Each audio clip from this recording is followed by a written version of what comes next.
कराची के इलाके लियारी बगदादी में रिहायशी इमारत गिर गई। रेस्क्यू हुकाम के मुताबिक मलबे तले दबकर 7 अफराद जाँ बहक, 8 जख्मी। मलबे तले दबे लोगों को निकालने के लिए इमदादी कार्रवाइयाँ जारी। रेस्क्यू ऑपरेशन में हैवी मशीनरी का इस्तेमाल। सिंध रेंजर्स के अहलकार भी रेस्क्यू ऑपरेशन में शरीक हैं। इलाके में बिजली गैस की फराहमी बंद कर दी गई। करीबी इमारतों से लोगों को बाहर निकाल लिया गया। इलाका मकीनों के मुताबिक 50 साल पुरानी 5 मंजिला इमारत के हर फ्लोर पर 4 फ्लैट्स थे।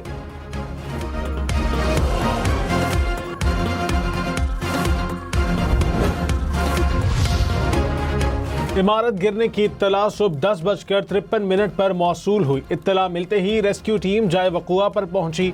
लियारी में इमारत की इब्तदाई रिपोर्ट तैयार। रेस्क्यू की रिपोर्ट के मुताबिक रेस्क्यू की 5 गाड़ियां, 2 स्नार्कल और मुतअद्दिद एम्बुलेंसेज जाए वक़ुआ पर मौजूद हैं। रेस्क्यू के 100 से ज़ायद एहलकार इमदादी कार्रवाइयों में मसरूफ़ हैं। लोगों के हजूम, रास्ते ब्लॉक होने के बायस रेस्क्यू ऑपरेशन में मुश्किलात का सामना।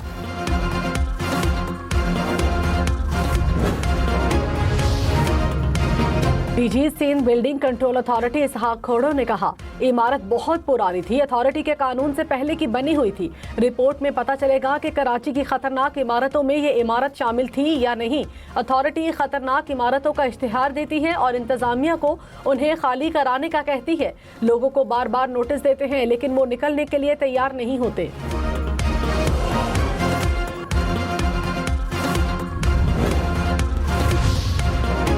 तर्जुमान रेस्क्यू हसानुल हबीब ने कहा, इमारत में 12 खानदान आबाद थे। अमवात में इजाफे का खदशा है। इमारत का मलबा बहुत ज्यादा है।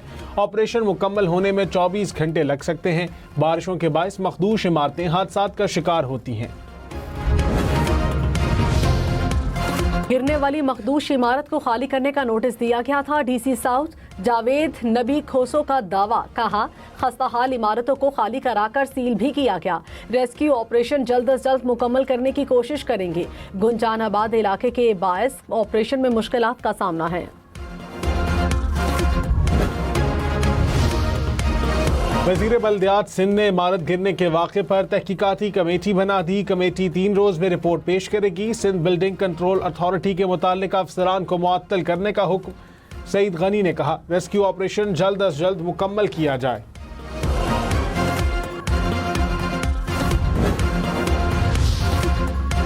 इमारत हादसे के यानी शाहिदीन ने इल्जाम लगाया, इमारत गिरने के 1 घंटे तक रेस्क्यू टीम्स नहीं पहुंची थी। लोग अपनी मददाब के तहत मलबा हटाते रहे।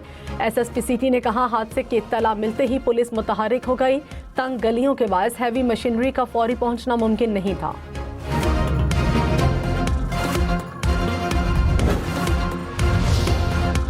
सदर आसिफ जरदारी और वज़ीर आज़म का कराची में इमारत गिरने के वाक़े पर इजहार अफसोस। जहाँ बहक अफराद के अहले खाना से ताज़ियत। सदर मुमलिकत की सिंध हुकूमत को इमदादी सरगर्मियाँ तेज़ करने की हिदायत। वज़ीर आज़म ने कहा, मुस्तक़बिल में ऐसे हादसात से बचाव के लिए तरजीही बुनियादों पर हिकमत अमली तरतीब दी जाए।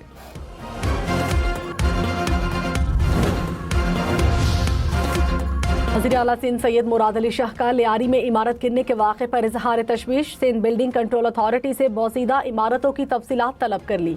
कहा, मखदूश इमारतों की फौरी निशानदेही की जाए। शहरियों की हिफाजत के लिए फौरी इक़दाम किए जाएँ। कोई कोताही बर्दाश्त नहीं की जाएगी।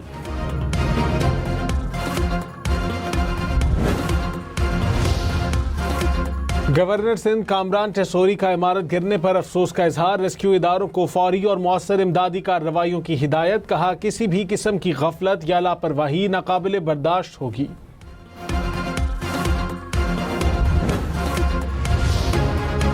तर्जुमान सिंध हुकूमत नादिर गबूल ने कहा, ज्यादा से ज्यादा लोगों को बचाने की कोशिश की जा रही है। तंग गलियों के बायस रेस्क्यू ऑपरेशन में मुश्किलात हैं। इस वक्त हमारी तरजीह मलबे तले दबे अफराद को निकालना है। डिप्टी मेयर कराची सलमान अब्दुल्ला ने कहा, हुकूमत की पहली तरजीह मलबे से लोगों को निकालना है। रेस्क्यू ऑपरेशन तेज करने की हिदायत की है। गैर कानूनी इमारतों के खिलाफ सिंध हुकूमत मुतहर्रिक रही।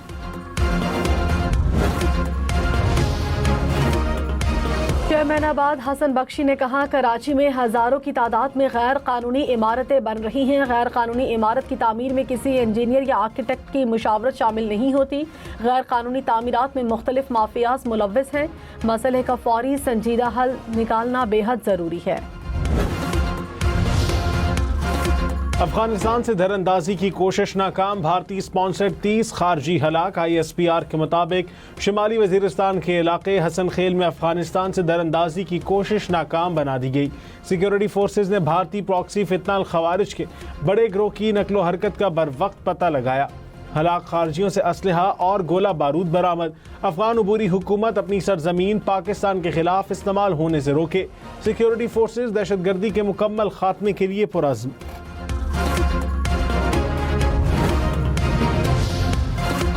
सदर मुमलिकत आसिफ अली जरदारी और वज़ीर आज़म मियां मोहम्मद शहबाज शरीफ का फितनाल ख्वारिज के खिलाफ कामयाब कार्रवाई पर सिक्योरिटी फोर्सेज को खराज तहसीन। सदर मुमलिकत ने कहा, दहशतगर्दों के मुकम्मल खात्मे तक सिक्योरिटी फोर्सेज की कार्रवाइयाँ जारी रहेंगी। शहबाज शरीफ बोले, मुल्क की हिफाजत के लिए बहादुर अफवाज सीसा पिलाई दीवार की तरह खड़ी है। पूरी कौम सिक्योरिटी फोर्सेज को सलाम पेश करती है। वज़ीर आज़म शहबाज शरीफ का दौरा आज़रबाईजान, इक़्तिसादी ताउन तंजीम के सरबराही इजलास में शरीक। वज़ीर आज़म की आज़रबाईजान के सदर से मुलाकात, तिजारत और सरमायाकारी में ताउन बढ़ाने पर इत्तफाक। वज़ीर आज़म ने पाक भारत तनाज़े के दौरान आज़रबाईजान की हिमायत पर शुक्रिया अदा किया। कहा, पाकिस्तान ने भी मुश्किल वक्त में आज़रबाईजान की मुसलसल हिमायत की।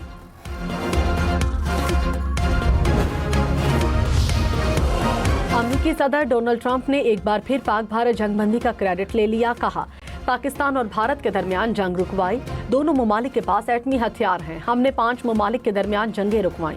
अमेरिकी तैयारों ने 37 घंटे सफर करके ईरानी तंजीमात को निशाना बनाया। ईरान की जौहरी तवानाई की सलाहियत को खत्म कर दिया। ईरानी सदर से मुलाकात मुमकिन है। ट्रंप ने खुद को नोबेल इनाम के लिए मौजू उम्मीदवार करार दिया।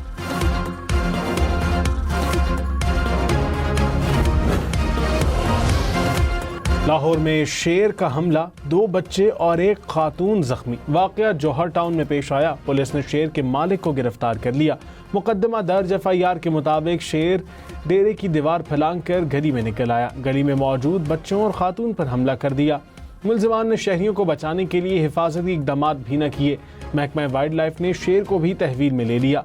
तर्जुमान के मुताबिक शहरी ने शेर को गैर कानूनी और बगैर लाइसेंस रखा हुआ था।